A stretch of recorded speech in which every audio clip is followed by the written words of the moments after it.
Gum recession can happen from a number of things. It can happen from sometimes some sort of braces can cause some mild form of gum recession.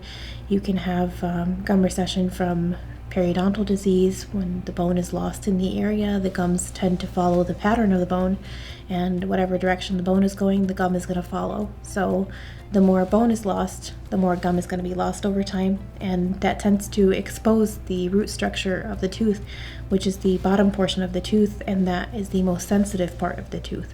And once that root exposure happens, a number of sensitivity issues can occur. It can make the patient more susceptible to getting cavities, having even more bone loss down the line, having a lot of sensitivity when they're drinking hot or cold or eating hot or cold foods, and it can just cause a number of issues down the line, and it's like a domino effect.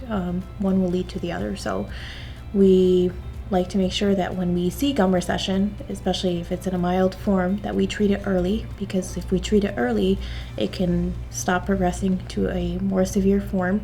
But if it's left untreated, it's only going to become more severe over time and just cause more issues down the line, which can cause sometimes the tooth to move. It can cause something called mobility, where the tooth starts to move in a certain direction, and then tooth loss will happen. So like I said, one thing causes the other. If we catch it early and we make sure that we do things that we can do to prevent even more recession, then we will do that. There are a number of procedures available depending on the type of candidate that you are, but usually we have procedures like gum grafts or deep cleanings and stuff that can help alleviate the gum recession or repair the gum recession. Our periodontist will work with you to set up a consultation and see what options are available to you in terms of gum recession.